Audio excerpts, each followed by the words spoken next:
Dimensi sosial dosa itu selalu berkaitan dengan dosa seseorang yang menyebar, yang berlaku universal, yang ada di dalam sebuah komunitas, sehingga komunitas atau kelompok bersama-sama menjalankan atau melakukan perbuatan dosa.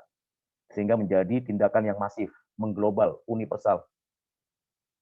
Dimensi sosial berarti ada komunitas-komunitas yang sengaja melakukan tindakan kejahatan, baik secara langsung maupun tidak mempengaruhi komunitas lain atau individu lain.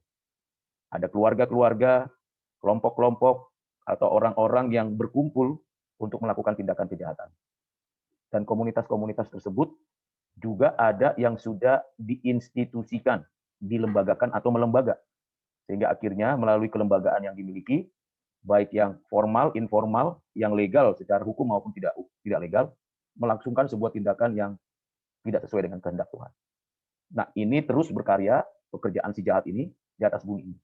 Sehingga ada orang-orang yang dengan sengaja, kelompok-kelompok yang melakukan ketidakbenaran. Misalnya ada juga orang-orang yang di dalam kelompok itu yang menjadi provokator, menjadi pemimpin, menjadi pemikir dari perbuatan jahat. Biasanya tindakan-tindakan ini berdasarkan pada ideologi tertentu. Misalnya intoleransi, radikalisme, fundamentalisme, dan juga rasisme.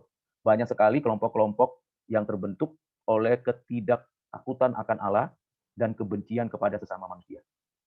Nah, ini adalah dimensi sosial. Dalam hal ini bisa jadi di dalam sebuah institusi, baik itu yang kecil maupun pemerintahan, bisa menjadikan kelembagaannya menjadi alat si jahat untuk melakukan perbuatan dosa. Misalnya dengan dilegalitaskannya pernikahan sejenis, yang secara tidak langsung mendorong, menyetujui perbuatan jahat di hadapan Tuhan, dan meruntuhkan peradaban dan hak asasi yang sejati dari manusia tentang pernikahan. Sehingga banyak keluarga-keluarga bukan saja broken home awalnya, tetapi menyimpang pernikahannya, kehidupan keluarganya. Nah, ini dari institusi. Juga ada juga kelompok-kelompok yang melakukan tindakan-tindakan jahat. Nah, ini dimensi sosial dari dosa. Tentunya kalau kita melihat dari sisi ini, kita kehilangan kebahagiaan. Seolah-olah Tuhan diam dan membiarkan. Tidak demikian. Maka untuk memahaminya diberikan solusi, yaitu pengekangan dosa. Nah, kalau kita bicara pengekangan dosa, seperti yang sudah saya jelaskan pada minggu lalu, maka ada dua hal yang perlu dan penting untuk diketahui, yaitu providensia Allah atas seluruh karyanya dan anugerah umum Tuhan yang dikaruniakan kepada semua makhluk manusia. Jadi Allah yang menciptakan langit dan bumi tidak membiarkan karya ciptaannya berjalan sendirian. Allah menopang, memelihara, menjaga, mengarahkan, memimpin seluruhnya, bahkan berkarya di dalam sejarah untuk menyatakan kebaikan-kebaikannya. Dan Tuhan Allah juga mengaruniakan secara umum semua bakat, semua kebenaran di alam yang dapat ditemukan manusia untuk dijadikan ilmu pengetahuan. Sehingga sarana yang dipakai oleh Tuhan berdasarkan providensia dan anugerah umum Allah ini ada tiga. Yang pertama, rasio. Yang kedua, hati nurani. Yang ketiga, kebudayaan. Dengan kita memanfaatkan, mengoptimalkan, dan memfungsikan rasio, maka kita menemukan kebenaran. Dan kebenaran yang kita temukan di alam, di bumi ini, di dalam masyarakat manusia, menghasilkan ilmu pengetahuan. Lalu dirumuskanlah itu, dibentuklah itu menjadi bagian dari produksi teknologi. Nah, itu akhirnya menghasilkan ilmu pengetahuan dan teknologi. Ini menahan perbuatan manusia tidak lagi sembarangan berbuat dosa. Karena ada ketentuan hukum, ada teknologi yang menyelidiki, dan ada kemampuan manusia untuk menalar semua yang ada, sehingga manusia tidak sembarangan berdusta, mencuri, dan melakukan kejahatan lain. Ini bagian daripada cara Tuhan menahan dosa, berdasarkan anugerah umum Tuhan Allah. Di mana ada orang-orang terkhusus dari semua kelompok, dari agama apapun, yang diberikan bakat yang khusus, karunia yang khusus, secara umum untuk menemukan kebenaran. Sehingga kita menghargai semua produk kebenaran dari manusia, sekalipun dia tidak percaya kepada Tuhan Yesus. Yang kedua, hati nurani. Dari hati nurani yang masih sisa kebaikan Tuhan di dalam manusia, maka keinginan manusia untuk berbuat baik, ada moral di dalam hati manusia, sehingga hati manusia itu ingin berbuat baik. Terbentuklah kepercayaan, keagamaan. Sehingga manusia mencari, menemukan, mendapatkan apa itu kebaikan, lalu menjalankannya dalam berbagai versi kepercayaan dan keagamaan. Goalnya adalah kebaikan. Dengan adanya kebaikan ini, sekalipun tidak menyelesaikan dosa, tidak menghapus kondisi dosanya, tetapi menahan orang. Setiap agama punya tujuan untuk melaksanakan kebaikan. Ini yang kedua. Yang ketiga adalah kebudayaan, yang puncaknya peradaban. Jadi local wisdom dari leluhur kita, yang kita warisi, yang kita terima dari orang tua kita. Hal-hal prinsip penting dalam berkomunikasi, bergaul dengan keluarga, dengan masyarakat yang baik, dalam gaya hidup yang benar, cara tutur kata yang tepat, itu kita warisi, kita terima. Menjadi wisdom bagi kita. Lalu kita pakai itu untuk menahan perbuatan dosa. Sehingga mulut kita, pandangan kita terhadap orang lain, tidak picik, tidak sembarangan, tidak merendahkan, tidak meremehkan. Nah, ini 3 hal yang berkaitan dengan pengekangan dosa. Inilah yang menjadi kekuatan untuk melawan bagian yang pertama tadi, dimensi sosial dosa. Dengan kita mengoptimalkan rasio, mewujudkan hati nurani yang baik, sampai kepada peradaban yang berkualitas, membuat kelompok-kelompok yang melakukan kejahatan itu ditahan, tidak sembarangan. Kita bersyukur di negeri ini belum ada keputusan, dan semoga itu terjadi tetap, sampai negeri ini tetap eksis. Tidak boleh ada persetujuan pernikahan sejenis. Tidak boleh disetujui adanya aborsi atau tindakan radikalisme, intoleranisme, maupun rasisme. Kita tolak itu semua. Bahkan kita sangat setuju tindakan e-budgeting, transparansi, sikap-sikap yang baik untuk mensejahterakan rakyat, pembangunan merata di seluruh Indonesia, pengelolaan perusahaan, pengelolaan pajak, pengelolaan pemerintahan. Itu kalau kita ikut terlibat di dalamnya, kita sudah menjadi agen transformasi. Ini yang kita harus kejar. Nah, ini kesimpulan yang saya jelaskan pada pertemuan minggu lalu. Sekarang bagian yang kita ajarkan, kita pelajari pada pertemuan hari ini. Pada pertemuan hari ini, saya akan menjelaskan tentang 2 hal penting yang perlu kita pikirkan, kita renungkan, yang nantinya menjadi seri terakhir tentang amartologi.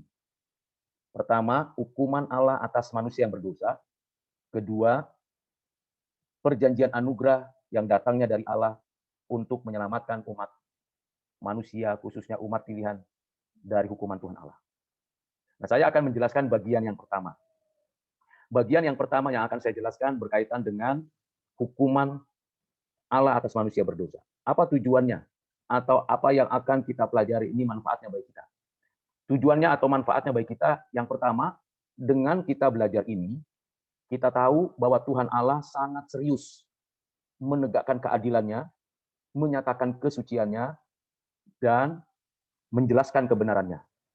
Sehingga siapapun yang melakukan pelanggaran, tindakan, perbuatan dosa, baik yang ada dalam hati dan pikiran maupun kata-kata dan perbuatan, pasti dihukum oleh Allah. Jadi kita harus menyadari hal ini. Yang kedua, tujuannya atau manfaatnya dari proses pembelajaran kita tentang hukuman Allah atas dosa adalah setiap orang akan mengalami akibat, dampak dari dosanya. Apa yang engkau tabur, engkau tuai. Dan penghakiman Tuhan atas orang berdosa berlangsung saat ini sampai nanti akhir zaman. Dan sekaligus saat yang sama, ada penghukuman Allah atas manusia yang berdosa saat ini di bumi, dan nanti pada akhir zaman yang sifatnya final. Penghakiman dan penghukuman itu menjadi satu kesatuan yang tidak terpisahkan.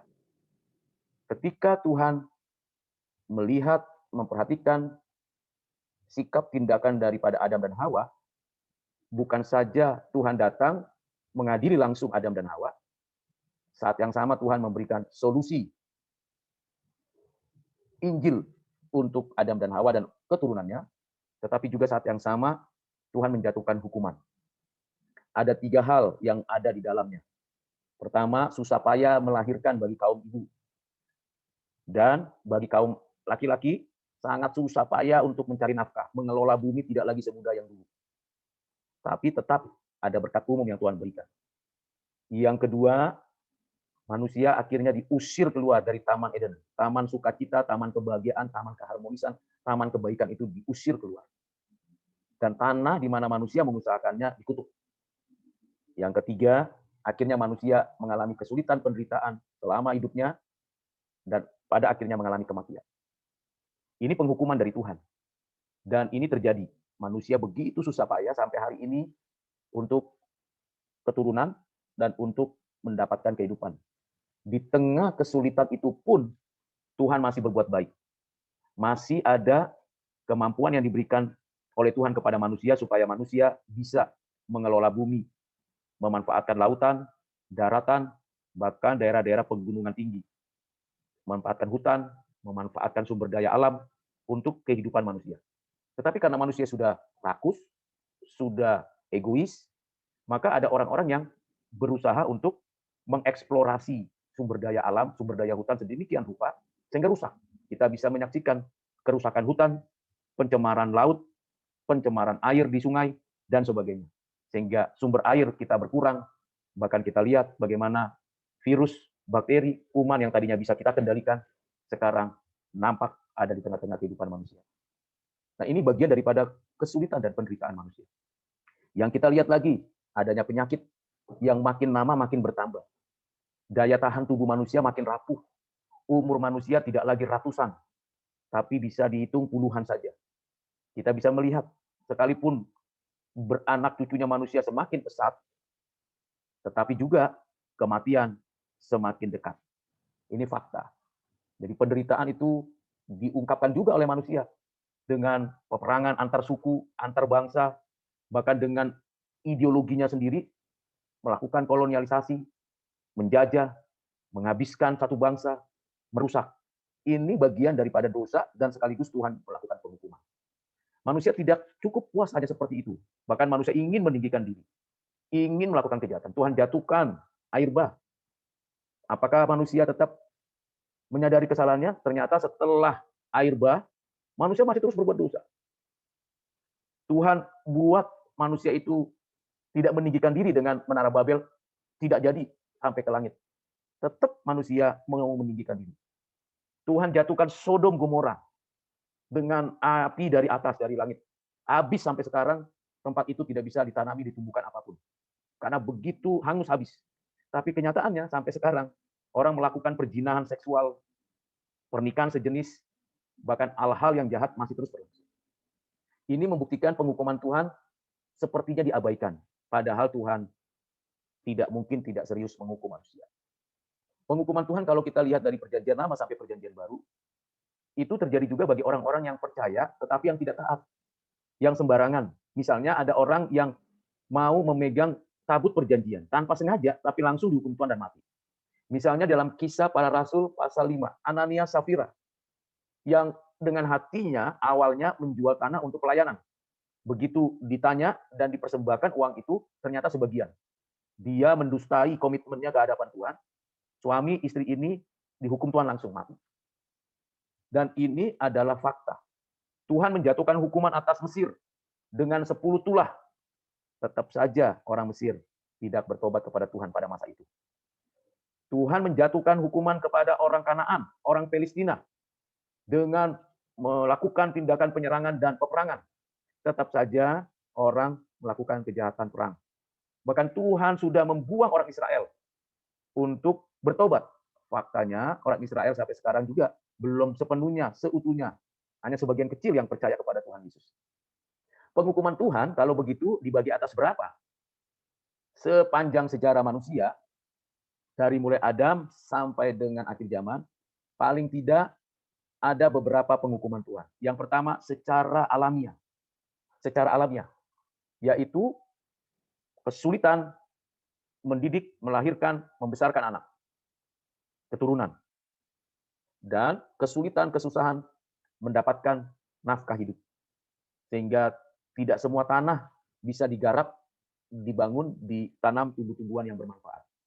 Tidak semua ternak bisa dinikmati dagingnya. Atau tidak semua hewan dan tumbuh-tumbuhan bisa dinikmati apa yang ada disediakan Tuhan. Ini bagian daripada apa yang terjadi dalam alam. Yang kedua, kita lihat adanya gempa bumi, bencana alam.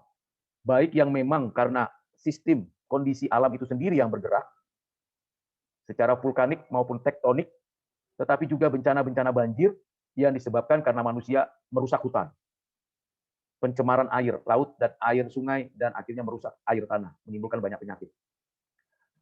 Eksploitasi sumber daya alam yang begitu luar biasa merusak, mengganggu keharmonisan hubungan antara satu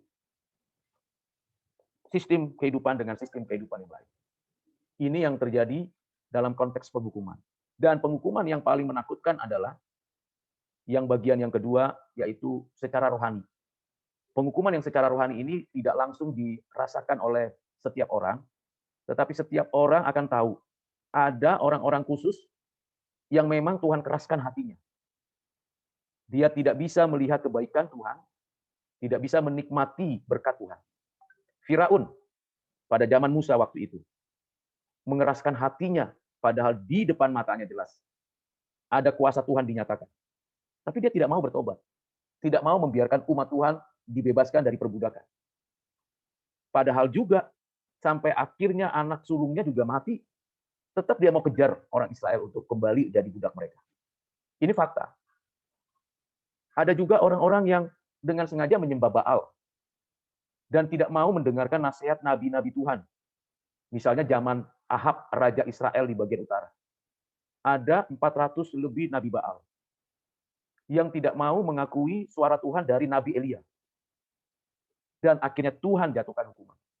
Elia dan orang-orang Israel akhirnya melakukan tindakan, yaitu tindakan keadilan Tuhan, menghukum nabi-nabi Baal, membunuh nabi-nabi Baal yang menyesatkan umat Tuhan. Tetap tidak bertobat. Jadi ada orang-orang yang dibutakan hati nuraninya, dibutakan pikirannya, yang mau bebas padahal ada di dalam kegelapan. Ini bagian yang kedua, penghukuman. Bagian yang ketiga, penghukuman adalah kita lihat tindakan Allah langsung. Menurunkan hujan 7 hari. Tidak cukup menurunkan hujan 40 hari. Air bah. 150 hari bumi diisi dengan air. Setelah itu manusia bertobat? Tidak. Keturunan dari anak-anak Nuh, Sem, Ham, Yafet. Ternyata Ham, keturunan dari Nuh ini, yang juga terus melakukan pemberontakan. Keturunan Sem, yaitu Abraham, yang akhirnya dipanggil Tuhan menjadi bapak orang percaya. Terjadilah konflik terus-menerus antar bangsa. Yang kedua, api dari surga. Belerang dijatuhkan kepada kota Sodom Gomora. Itu tindakan langsung dari Tuhan. Begitu juga ketika orang Israel berperang, waktu dipimpin oleh Joshua, matahari seolah-olah berhenti untuk memberi kemenangan kepada orang Israel. Tindakan langsung dari Tuhan untuk menyatakan penghukuman. Begitu juga untuk Ananias dan Safira. Bahkan kita lihat bagaimana Tuhan membiarkan orang berdosa itu terus berdosa dan tidak percaya kepada Tuhan. Contoh yang sangat kita lihat dan kita ketahui, misalnya Tuhan membiarkan Yudas Iskariot mati bunuh diri. Padahal Yudas Iskariot adalah murid Tuhan. Tapi dia dengan sengaja menjual uang pelayanan, menjual dan memakai uang pelayanan, bahkan menjual Yesus untuk kepentingannya sendiri. Dan hanya menyesal tapi tidak bertobat. Hanya menyesali dosanya tapi tidak bertobat. Dia mati bunuh diri. Ini fakta. Jadi hati-hati dan tetap waspada, perlu diingat. Tuhan itu kasih, mengampuni, benar. Tetapi juga Tuhan itu adil. Tuhan pasti menghakimi dan sekaligus menghukum. Bisa jadi eksekusi penghukumannya tidak langsung terjadi pada zamannya atau dalam hidupnya. Dalam Mazmur 73, Mazmur 73 menggambarkan bagaimana pemazmur bertanya kepada Tuhan. Mengapa orang-orang yang melakukan kejahatan itu sehat, gemuk, kaya, sukses? Sementara kami yang takut akan Tuhan sepertinya menderita terus. Karena memang semuanya dialami oleh manusia. Tuhan mengatakan bagaimana? Tuhan mengatakan, lihat akhirnya. Bahwa mereka sebenarnya sedang berada di dalam penghukuman Tuhan. Saya bacakan ayat itu supaya setiap kita memahaminya. Mazmur 73 ayat 16 sampai dengan ayat 20. Tetapi ketika aku bermaksud untuk mengetahuinya, hal itu menjadi kesulitan di mataku. Sampai aku masuk ke dalam tempat kudus Allah dan memperhatikan kesudahan mereka. Sesungguhnya di tempat-tempat licin kau taruh mereka, kau jatuhkan mereka sehingga hancur. Betapa binasa mereka dalam sekejap mata, lenyap, habis oleh karena kedahsyatan, seperti mimpi pada waktu terbangun. Ya Tuhan, pada waktu terjaga rupa mereka, kau pandang hina. Pemazmur mempertanyakan itu. Bolehkah orang percaya memiliki kekayaan? Boleh. Bolehkah orang percaya mendapatkan kesuksesan hidup? Boleh. Karena memang dunia ini milik Bapa di surga. Kita menikmatinya berdasarkan anugerahnya. Namun kita harus tahu bahwa penderitaan itu tetap akan dialami oleh manusia. Di dalam Roma pasal yang ke-8, ayat 18, Rasul Paulus mengingatkan jemaat Roma. Sebab aku yakin bahwa penderitaan zaman sekarang ini tidak dapat dibandingkan dengan kemuliaan yang akan dinyatakan kepada kita. Ayat 19-nya. Sebab dengan sangat rindu seluruh makhluk menantikan saat anak-anak Allah dinyatakan. Ayat 20, karena seluruh makhluk telah ditaklukkan kepada kesia-siaan bukan oleh kehendaknya sendiri, tetapi oleh kehendak Dia yang telah menaklukkannya. Ayat 21, tetapi dalam pengharapan karena makhluk itu sendiri juga akan dimerdekakan dari perbudakan kebinasaan dan masuk ke dalam kemerdekaan kemuliaan anak-anak Allah. Ini untuk menggambarkan bahwa setiap orang mengalami penderitaan, tetapi sekaligus saat yang sama Tuhan masih terus memberikan kebaikan. Ini namanya paradoks. Di tengah penghukuman Allah atas manusia yang berdosa, masih ada kebaikan Tuhan yang dikaruniakan Tuhan Allah. Karena providensianya, karena anugerahnya secara umum. Ini paradoks. Ada yang mengatakan demikian. Kalaulah anugerah umum Tuhan itu dicabut satu demi satu, maka akhir daripada zaman ini akan segera datang. Dan kapan itu terjadi dan apa tanda-tandanya? Tuhan sudah mengatakan ada gempa bumi, ada kejadian-kejadian dahsyat, ada nabi-nabi palsu, ada orang-orang jahat yang masih melakukannya, dan berbagai macam kejahatan yang muncul lebih menakutkan daripada sebelumnya. Itu bisa terjadi. Tapi kalau kesudahannya sudah tiba, pada saat itu anugerah umum Allah secara perlahan-lahan akan diambil dari manusia. Nah, ini menjadi kesulitan. Jadi bagi kita harus memahami tentang penghukuman Allah sepanjang sejarah umat manusia ini. Tidak berhenti di sana. Penghukuman Allah atas manusia berdosa berlanjut pada waktu kedatangan Kristus yang kedua kali. Di mana Tuhan Yesus adalah hakim yang adil, yang akan menghakimi setiap orang berdasarkan perbuatannya. Dipisahkan memang, pengadilan itu di takhta Allah yang disebut Bema, dihakimi semua orang. Orang percaya dan orang yang tidak percaya. Dipisahkan, lalu dihakimi. Untuk apa? Kalau orang percaya dihakimi, untuk menyatakan upah yang akan diberikan kepada orang percaya ini. Apakah orang ini mendapatkan upah atau tidak? Atau hanya beroleh keselamatan saja? Sedangkan orang yang tidak percaya, bukan saja dihakimi dengan tegas, langsung ada penghukuman final, yaitu di api neraka. Yang sudah disediakan Tuhan bagi iblis dan roh jahat dan orang-orang yang tidak menerima hidup yang kekal. Bagi orang percaya, tetap dihakimi. Ketika kita dihakimi, kita dinyatakan benar, diampuni sempurna karena kita sudah ditetapkan oleh Allah sebelum segala sesuatu ada, dinyatakan sebagai milik kepunyaan Allah karena ada jaminannya, darah Kristus, karya Roh Kudus, dan anugerah Bapa di dalam kekekalan yang disediakan bagi umat pilihan. Akan menyatakan ini adalah umatku.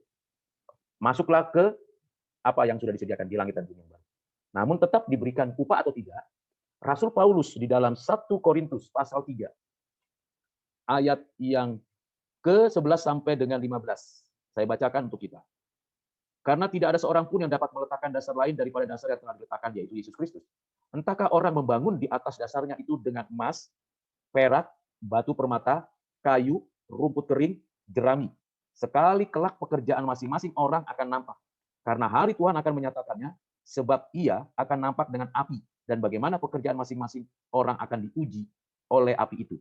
Jika pekerjaan yang dibangun seseorang tahan uji, ia akan mendapat upah.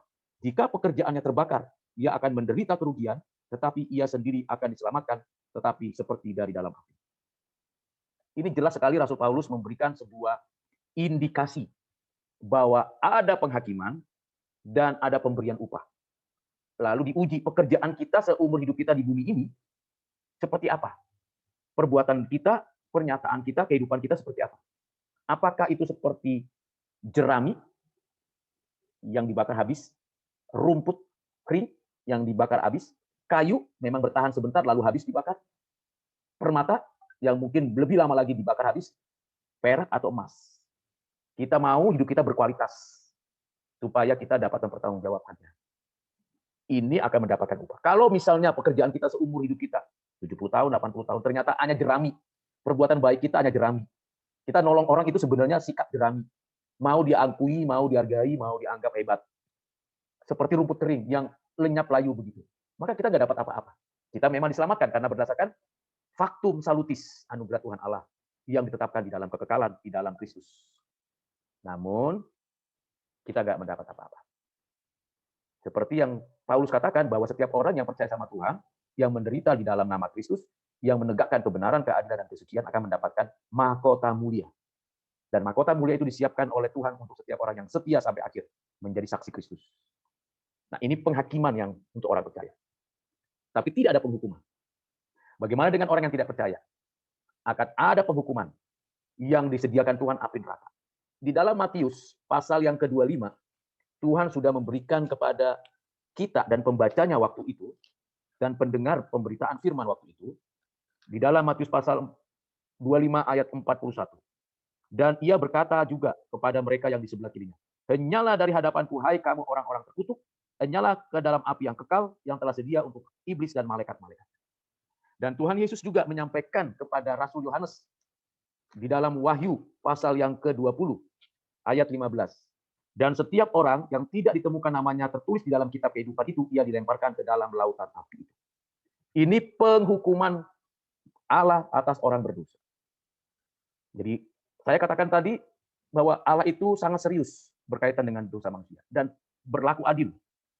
Sesungguhnya kita semua dihukum karena keberdosaan kita. Tetapi anugerah Tuhan untuk kita itu hak prerogatifnya Tuhan. Kita tidak bisa memilih dan menentukan nasib kita lagi. Nasib kekekalan kita bukan yang menentukan. Tapi Tuhan sudah tetapkan di dalam kekekalan. Sebelum segala sesuatu ada. Sementara manusia yang diciptakan dan akhirnya binasa, seluruhnya untuk kemuliaan Tuhan. Memang sulit kita mengerti. Tetapi Alkitab memberikan gambaran.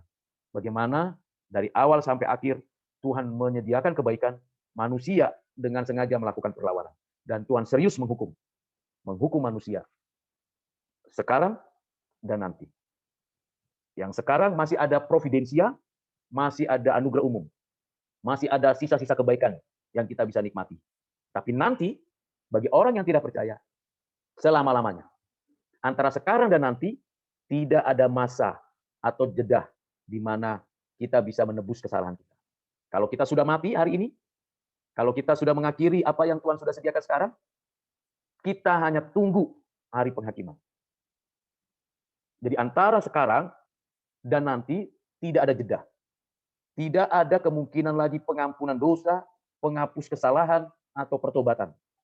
Yang ada adalah tunggu penghakiman dari Tuhan. Dan bagi orang yang tidak percaya, penghukuman. Karena itu, kita yang masih hidup saat ini, masih ada kesempatan baik, mari kita mengerjakan keselamatan yang disediakan Tuhan. Ini bagian yang penting untuk kita pikirkan, kita renungkan di dalam hidup kita sekarang. Kalau ada pertanyaan tentang hal ini, silakan sebelum saya melanjutkan kepada bagian yang kedua, yaitu perjanjian anugerah. Perjanjian anugerah. Setelah kita mengetahui dan menyadari kondisi, situasi, keadaan kita yang berada dalam penghukuman Allah, karena keberdosaan kita, maka kita tahu bahwa kita dalam kondisi mati, dalam kondisi rusak total, dalam kondisi tidak mampu total, dan akhirnya kita terus berada dalam perbuatan jahat di hadapan Tuhan Allah. Dan kita tidak punya kekuatan apa-apa untuk menebus dan menyelesaikan dosa kita. Seibarat tangan kita dibelenggu, kaki kita dibelenggu, lalu dikurung dalam kegelapan, lalu kita betul-betul tidak bisa berbuat apa-apa lagi. Apapun yang kita perbuat kebaikan kita akan mengalami kesusahan. Kita tidak memiliki ketenangan. Dalam situasi seperti itu, apakah Tuhan membiarkan? Jawabannya tidak. Di dalam kekekalan, di mana Tuhan tahu bahwa akan terjadi peristiwa-peristiwa itu. Dan di dalam kekekalan, Tuhan telah menetapkan penebusan. Dan penebusan yang dikerjakan Kristus di dalam konteks faktum salutis, dikerjakan di dalam sejarah manusia, berdasarkan anugerah spesial, anugerah khusus dari Allah. Jadi Allah sendiri yang mengaruniakan keselamatan bagi manusia. Tidak ada cara lain. Manusia boleh berbuat baik, tapi perbuatan baik manusia itu tidak menebus dan menyelesaikan dosa. Ibaratnya kalau kita di dalam ruangan gelap dan kita diminta untuk memilih pakaian yang berwarna-warni, dan salah satu pakaian itu memberikan kita kelepasan, bebas dari ruangan gelap itu, kita tidak tahu mana yang warna yang bisa memberikan kebebasan. Dan memang tidak ada di sana warna yang memberikan kebebasan. Misalnya kita pilih pakaian warna biru, hijau, kuning, merah. Warna-warna itu tidak memberikan kebebasan. Tapi kita bisa memilih dengan bebas. Tapi di dalam kegelapan semua warna adalah gelap. Sehingga kita memang terkurung di dalam kejahatan, terkurung dalam dosa, terkurung dalam penghukuman. Kecuali ada yang membukakan pintu, memberikan cahaya, dan memberikan pakaian inilah yang kamu harus kenakan. Keluar dari sana, masuk ke dalam terang, dan pakailah pakaian yang putih ini, karena ini yang sudah kusediakan. Itu hanya mungkin dari pihak luar, tidak mungkin dari pihak diri sendiri. Nah, ilustrasi yang sangat sederhana ini memberikan gambaran kepada kita di dalam sejarah manusia. Berdasarkan faktum salutis di dalam kekekalan, bahwa Allah mengaruniakan kehidupan, keselamatan. Sekalipun Adam Hawa berdosa, tapi di Taman Eden itu juga Tuhan memberikan janji Injil. Tuhan mempersembahkan atau memotong hewan untuk disembelih. Tuhan juga melarang manusia mengambil buah pohon kehidupan supaya bisa tidak berdosa terus-menerus. Dan kita lihat bagaimana Adam dan Hawa mendidik anak-anaknya sampai pada akhirnya Kain dan Habil mempersembahkan persembahan kepada Tuhan. Sebagai wujud bukti bahwa mereka dilatih oleh orang tuanya. Sekalipun hanya Habel yang diterima karena ketulusannya, Kain tidak. Jadi Tuhan sudah mengaruniakan segala yang baik itu. Bahkan kita lihat Nuh di antara ratusan atau jutaan orang pada saat itu, Nuh di dalam Kejadian pasal yang ke-6 itu jelas dikatakan Nuh mendapatkan kasih karunia. Bukan karena Nuh tidak berdosa, tapi karena Tuhan memberikan kasih karunia. Kejadian 6 ayat 8. Tetapi Nuh mendapatkan kasih karunia di mata Tuhan. Ini anugerah. Dan anugerahlah yang mendahului respon Nuh. Nuh bisa berespon, bisa menanggapi, dan bersedia membuat bahtera di atas gunung. Walaupun orang banyak mengatakan hal yang tidak mungkin dan untuk apa di atas gunung buat bahtera. Harusnya kan di pantai, tapi di atas gunung. Mengapa Nuh punya respon yang baik? Karena ada anugerah Tuhan. Ini di dalam sejarah. Karena Nuh di dalam ketetapan Allah sudah dinyatakan orang percaya. Tapi dalam sejarah, Nuh bisa percaya, bisa beriman, karena anugerah Tuhan mendahului responnya. Dan Tuhan tanamkan iman itu. Itu namanya janji anugerah.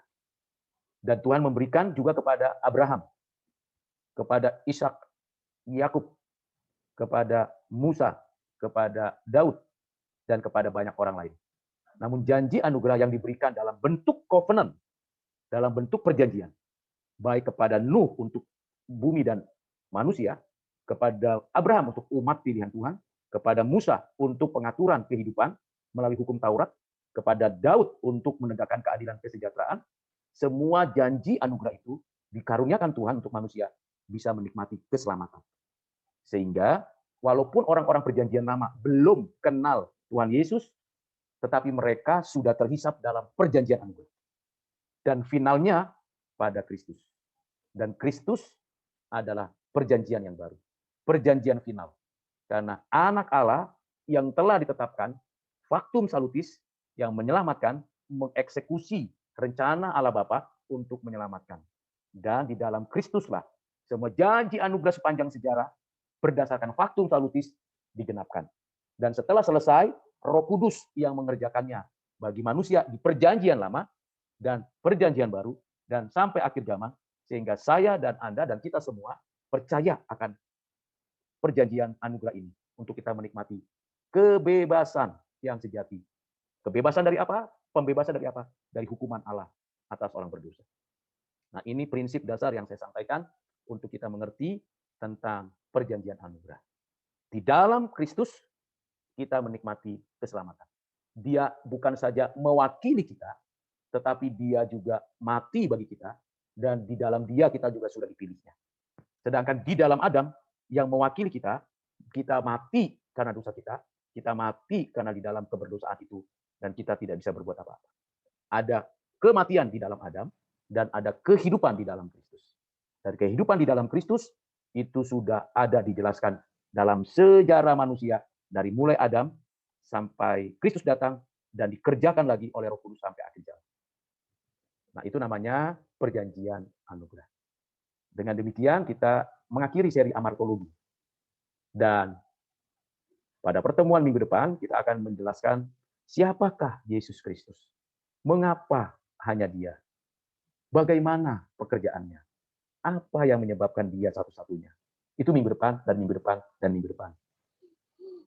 Sampai di sini dulu penjelasan saya.